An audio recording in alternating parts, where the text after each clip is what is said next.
In this episode, we're going to reintroduce a car that hasn't been seen on the channel for a long time, and there's a reason for that, because this car is a fraud. A fresh-faced Paul introduced this car when I first started this channel a few years ago. It was supposed to be my forever Subaru, so that's why I kept it in top condition. But new information could change my whole perception of this car, and it turns out I've been scammed in the process. Before all that, this car featured a few times on the channel. It was keyed and repaired by Danny, and it went on a few road trips including Scottish Festival of Motoring, Jap Fest, and Michelle infamously chose it as her car for the Arran road trip, where I famously fell off the swings.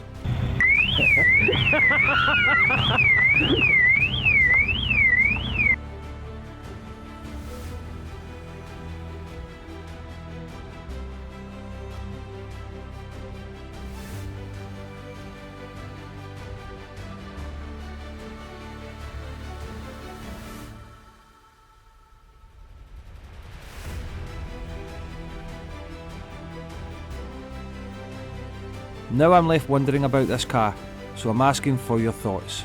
So yes, this is a key car in my collection. It's played some huge roles and it's never really fulfilled its potential. It's never really had its spot or its spotlight on the channel, which is a shame. But thanks to YouTube and thanks to someone, I don't know if I should be thanking him or no, but there is a key thing wrong with this car, and we're going to get in about that today as we take you guys on a little identity road trip.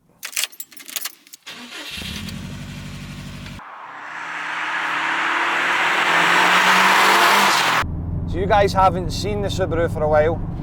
That doesn't mean to say that it's not been getting used. It has been getting used sporadically. It's been doing the shop runs, it's been doing the school runs. It's still a great car, it still pulls like a train, makes all the noises. But it's not really featured on the channel much. I don't really know why. Just don't know if it had a gap. And then during the Supercar series, I spoke about selling the car. And you guys will remember in the end of the Alfa Romeo episode that I listed it for sale. Now I did have a lot of messages about the car, but some people noticed a few things that I'm going to reveal in this. And I already had a bit of a suspicion, but I wasn't 100% sure, so I've went and confirmed what is actually wrong with this car, which I'll reveal in a moment. But I listed the car for sale and then I couldn't see it through. Now I listed it for two reasons. This car was a big part when I started the channel, and I already had all these cars and most of the cars before I started the channel. That's why I started the channel. But basically, I had a good relationship with my dad. He got me into cars, and this was the last car that I was with my dad in. So I've got a very prominent memory of the last time me and my dad was in this car. It wasn't exactly a happy memory, but it's a memory, so I hold it close. So for that reason, I don't want to sell the car, because I feel as if I would be letting it go, that memory go. I get all emotional. Try to hold back tears. And the reason I don't drive the car anymore is because it's the last car that me and my dad were in. So I don't know, it's that kind of yin and yang with the Subaru. I'm not really sure where it fits in the channel anymore. It's an important car, but there's others. I mean, there's big restorations, we're chasing supercars, so does the Subaru really more appealing than that storyline? Which is why I don't think it's featured too much. But this Subaru is still a special car, and this era of cars are still very special. You just don't see them anymore. And if I'm out and about and I was to spot a 90s or a 2000s car, then immediately I think to myself, I would love to have a shot of that, I would love to drive that. And you just don't get that with modern cars anymore. I'm just not sure that, I think the market's changed, the manufacturers have changed. Back in the 2000s and the 90s, business was booming, especially in Japan, where most of these cars that I own come from.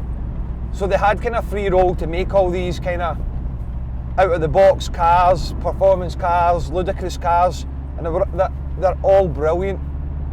It's just not like that anymore. So if you get a chance to hold on to one of these cars, I highly recommend that you do. So I don't want to sell the Subaru because of the reasons about my dad and then because of the reasons about this. Now when I bought this Subaru, I kind of used the old story to Michelle that I was buying it for life, and I would never sell it because I owned one previously and sold it. So I think all these things put together is the reason why I haven't sold the Subaru. Now, that's all the easy part and all the easy part of the talking, but it gets a wee bit more complicated when we start digging into this specific Subaru.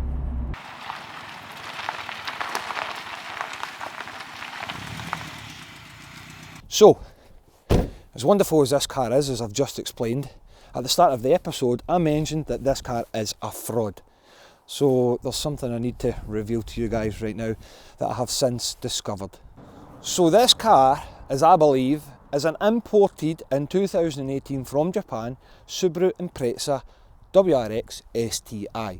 Now it points that everything you can see, you'll notice here it even has the rear wiper, but when I first viewed this car I wasn't 100% sold, and there was a couple of things that I'll point out to you along the way that made me question a few things, but ultimately I still bought the car. But if we start from the front and work our way to the back, everything with this car as it seems. So if we start at the front, it has the STI scoop, which is larger. It has, I put these on, the Japanese lights. It has the JDM badge at the front. It says STI across the front fog lights. If you open up the bonnet, it says STI on the intercooler. It has the STI inlet manifold, and if we work our way up the side of the car, it has the Brembo brakes from the STI, the bigger brakes. It had the PPF or the PFF7s, whatever the code is, wheels on it, which I've removed as I've explained. It says STI on the mud flaps. It says STI on the door. If you come round the back, it says STI on the boot. Everything about this car points to it being an STI, including the interior. It's the exact same picture inside, as I will show you. So inside the car, it says STI on the floor mats. It says STI on the seats. It says STI on the steering wheel.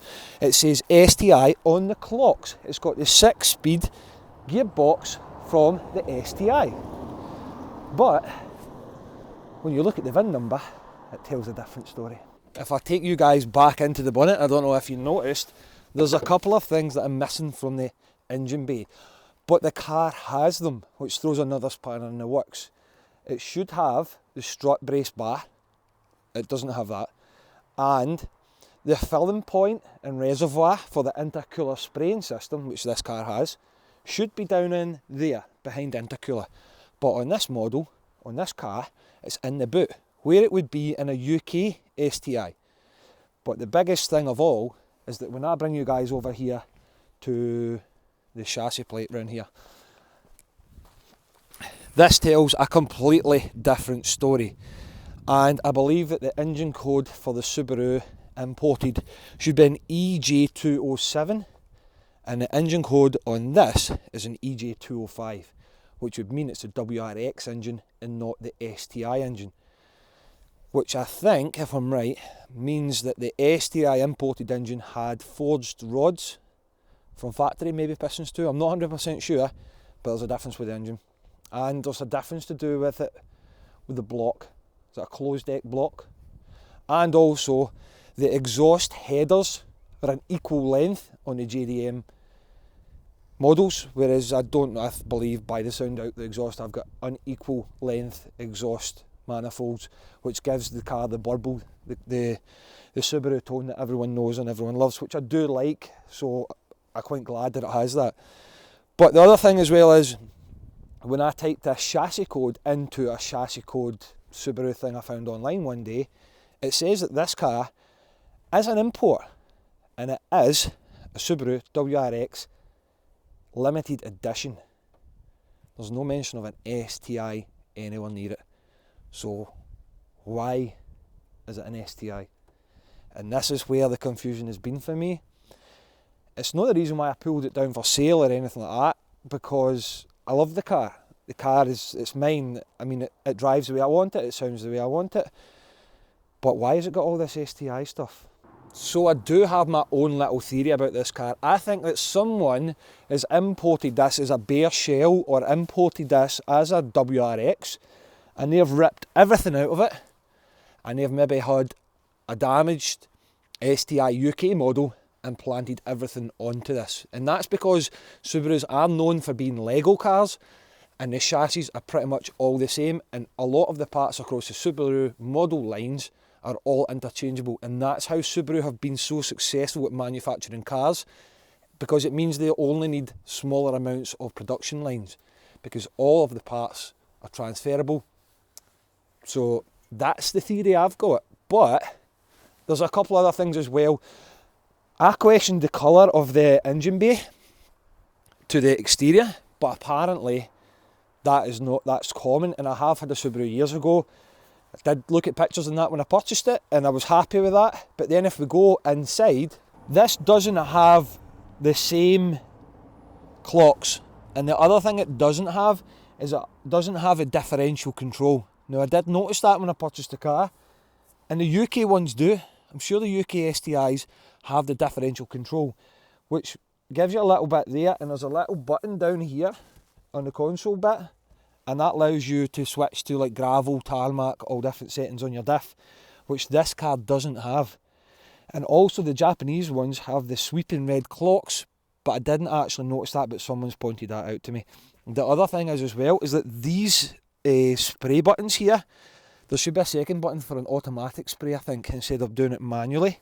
And the biggest one of all is the indicators are on the left and not on the right. Now, that could be simple that when the car was imported, someone didn't like that and they kept on switching the wipers on instead of indicating. It can be dangerous. It does annoy me sometimes jumping from a UK car to a Japanese car. I do get it mixed up. You could easily swap them over. I do actually have the correct set to go in this, and I haven't put them in yet, so that tells you everything you need to know there. So yes, I believe this car is fraudulent. It is a fraud. That engine should not be in this car, and it gets me questioning a few other things about the car.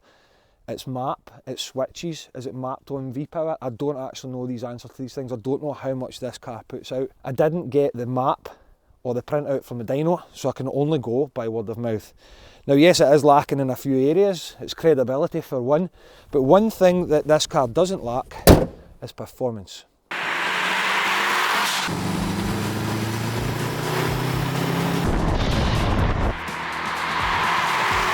But all that performance comes at a cost. However, with every full tank comes a full smile. Well, I do understand that I've kind of been conned here, but the thing to consider is when I went down to view that car, I viewed the car and I had my suspicions.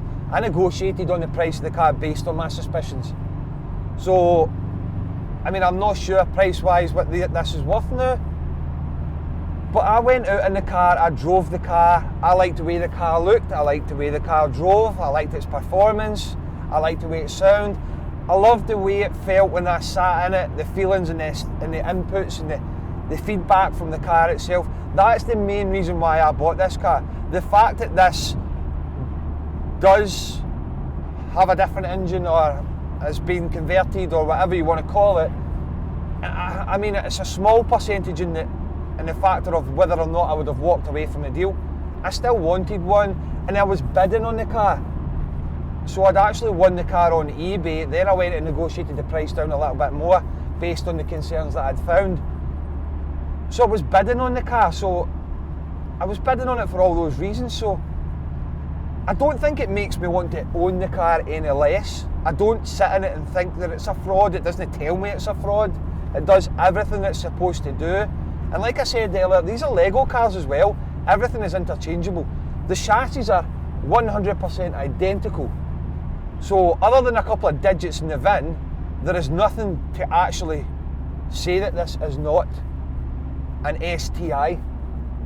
Now there's the little differences between the JDM and the UK, but at the very least I have a UK other than a digit on the VIN. And for me, that doesn't really change anything about the car.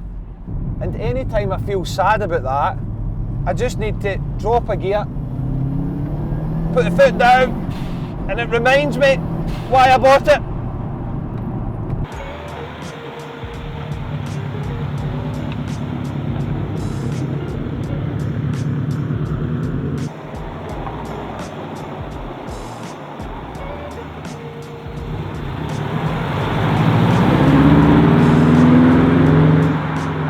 I've had this YouTube channel for a couple of years now, and you'll notice that I'm wearing my Identity t-shirt, and in the back I have my, look, no, this is how easy this car drives, my Identity hat. And if you guys want to support the channel, we would really appreciate it. These are going to be available on our new platform for you guys to buy, which is Buy Me a Coffee. Now when I'm working late on these cars, it could be to any time at night, it's in the freezing cold, so there's a platform that we've created on Buy Me a Coffee where you guys can genuinely just buy us a coffee, help us stay warm during the winter projects, and there's going to be a little shop on there for you guys. There'll be a link for you to buy any merchandise, so all the merchandise that we release this year will all be uploaded onto Buy Me a Coffee. It's a spot for you guys to go and help support the channel, and also don't forget to like the video because it really helps boost it, and subscribe to the channel so that you can help the Subaru get back to its former glory.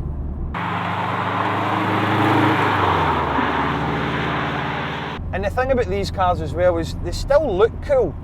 I still pack my Subaru up, lock the doors as I'm walking across the car park into the supermarket, look back and often tap Michelle on the shoulder and say, How cool was that Subaru there?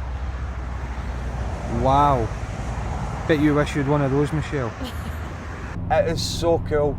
I love it. Now, I'm not running the proper wheels and stuff just now that I should be, I understand that. And this car does need a little bit of maintenance, to be honest. I've got some knocks around all four corners. But having this wee drive and connecting with you guys, it's spurring me on to actually just get the thing repaired. The other side to the story as well is I like to post a video like this once a year, basically just calling you guys out to start your project cars and restore your cars. I'm 100% sure everyone had a winter project there and no one started it yet, but it's a new year, it's January, it will soon be February and then March, and then it's time for the cars to come back out. So I do love it when you guys comment and you guys message me directly saying that I've inspired you to restore your car, that winter project. So bringing this back out and having it out this day is my calling to you guys to get back out there and get your cars ready for the season. We've got a few of our own, so I need to take a leaf out of my own book as well.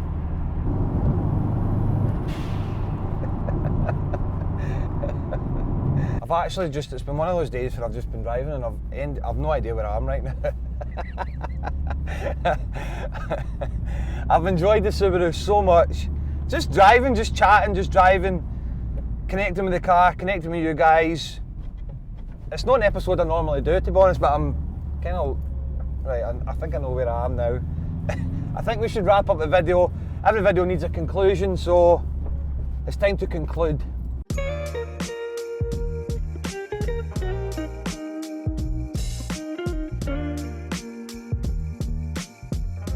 So as the sun sets on this clear winter's day in Scotland, is the sun setting on our Subaru project. I want you guys to have your input into this car. I've explained the reasons why I wanted to sell the car and why I've not wanted to sell the car. Now I want to know what you guys want with the car.